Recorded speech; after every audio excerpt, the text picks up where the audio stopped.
This video is an example of a fall prevention workout that you can do right at your own home. The exercises we're going to do today can all be made easier or harder depending on your level and are all part of my 16-week fall prevention program. Please share this video with your friends and family. It's so important that they start working on these things if they aren't already, and that they're aware of the devastating impact that falls can cause. 14 million adults over the age of 65 fall down every year in the United States, leading to about 800,000 hip fractures, 45,000 deaths, and many of those people that break a hip never return to their prior level of how they were getting around. We're going to do 4 exercises that will work on your leg strength and your balance. Doing anywhere from 1 to 3 sets on each will be beneficial, just depending on how much time you have and your fitness level. I'm going to do 1 set on each today, but feel free to do more if you have the time and you feel up for it.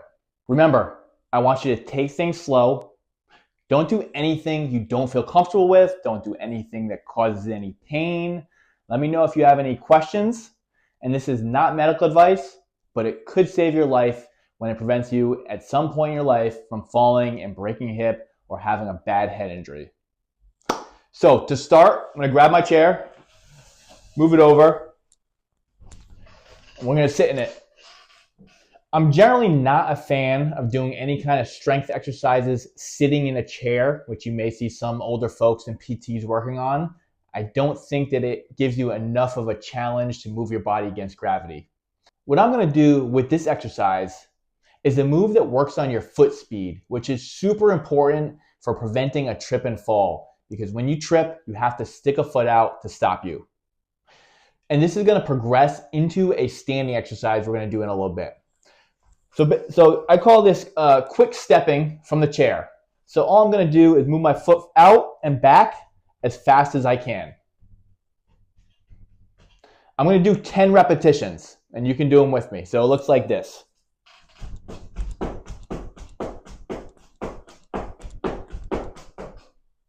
So just try and move as quick as you can. If you've never done it before, just start slow. Get comfortable, build up, and go at a speed that you feel okay with. I've done these things before. I demonstrate with patients almost every day. So I'm pretty natural at it at this point, but it may take some time. You'll notice I'm a little slower on my left leg.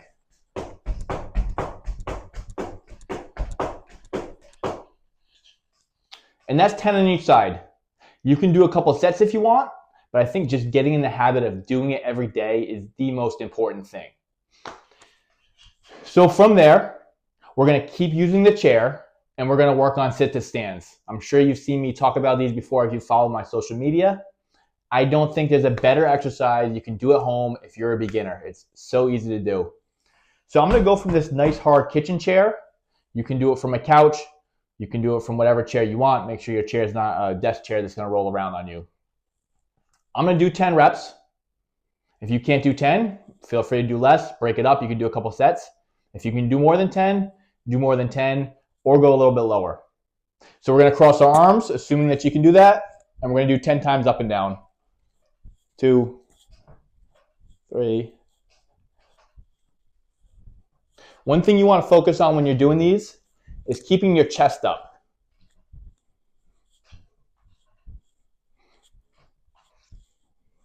9, and I think that's 10. I'm just going to turn to the side so that you can see.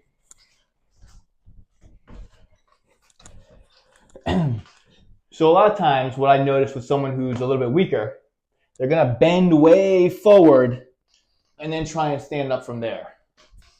When you do that, you're not really using your quad muscles. So you may have to do that in the beginning, but the goal is to keep your trunk up when you do it. It should look like just like that.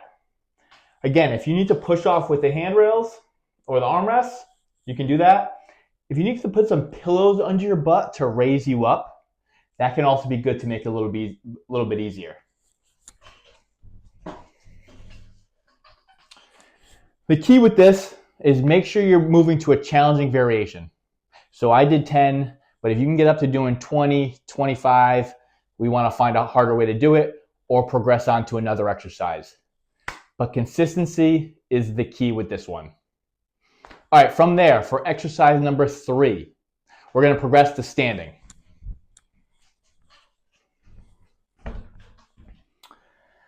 This is my standing quick stepping drill. It is so important. It's a progression of the first one that we did, because when you trip, you have to get your foot out. So the example I always use, and you may have seen my reactive training balance video, is that if you see a professional athlete walking down the street and they trip, they'll have no problem getting their foot out in front of them. But if you see an 80-year-old grandmother, she's walking her dog and she trips on a curb, she's probably not getting that foot out, which is part of why older adults fall so often. So what we want to work on is being able to move our foot quickly. I'm going to face the side so that you can see better.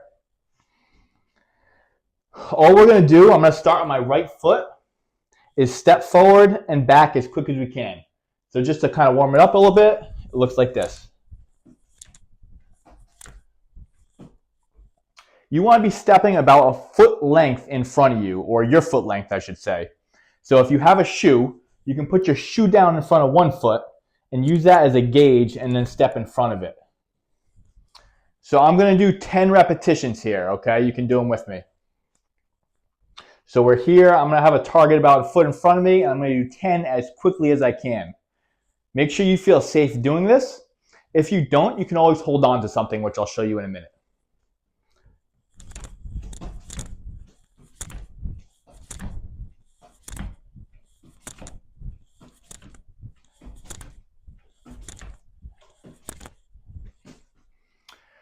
So do your 10, shake it out a little bit, and then you can do the other side. You want to be nice and fresh to do these, so don't think about it like it's like a crazy hard gym class workout where you're drenched in sweat. The focus should be on quality with these. So take rest breaks, no issues with that. I'm going to do the left side.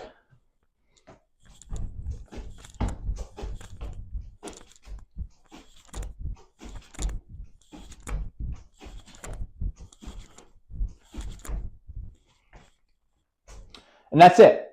You can do a couple sets on each side, but I think as long as you're getting in the habit, doing this a few times a week, that's a good start. My fall prevention program, I'll go through a bunch of different quick stepping drills that I use, but this is the base one for the standing position. If you want to hold on to something, you can hold on to the chair. You could even use two if you want. Hold on to a kitchen counter, table, something sturdy, and just go from there. Just for a little extra balance. Obviously, if you feel like you need to hold on to the chair, probably want to get a little stronger in a standing position first, or you can just start with smaller steps. So rather than doing that full foot long step, we can do a smaller step, even just starting right here. And then I have other progressions once you get good with that basic step length.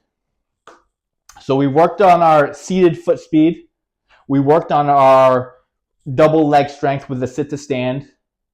We worked on our reactive ability with that quick stepping drill. So one other thing I want to get in here is a little bit of static balance. So think standing on one leg. This is probably the least important thing, even though when you think of preventing falls and balance, I'm sure everybody thinks of just standing on one leg all day, and I get that all the time on social media. But honestly, this is just better for building up your hip stability, knee stability, and ankle and foot strength, which are all important, but they're not going to stop you from falling like the reactive balance and the leg strength to save you. So I'm going to do some marching here, in place marching.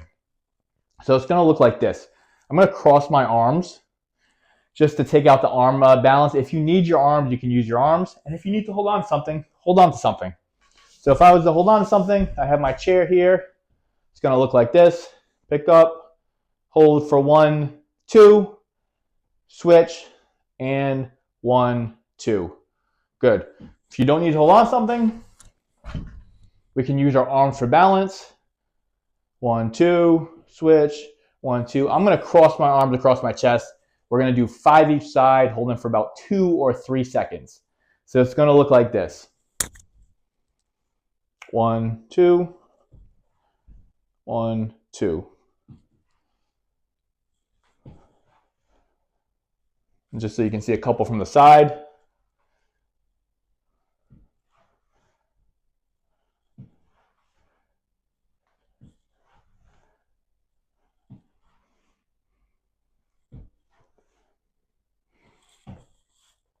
Again, do not do that if you don't feel comfortable doing it. But if you do feel comfortable doing it, it's a great exercise to work on your static balance and ankle and hip strength. So that's it. 4 exercises. They're all part of my more comprehensive program, but I think that'll be a good baseline for you today. You can do 1 to 3 sets on each. Kind of depends on how much time you have, what your fitness level's at. If you're breezing through this stuff, no problem. It might be a little bit too easy for you, but certainly we're going to work up to doing harder progressions. So do all that. Don't do anything that hurts. Thanks for watching this. I really hope these exercises help you and you can add them into your routine. Definitely share this video with friends and family. It's so important to get people exercising, even just doing the most basic stuff like this. And if you have more questions or are interested in my more in-depth program where we go through a ton of the variations and progressions that I've been using with my patients for years to help them not fall, you can reach out to me at the Fall Doc on social media, or you can email me, johnthefalldoc@gmail.com. Thank you.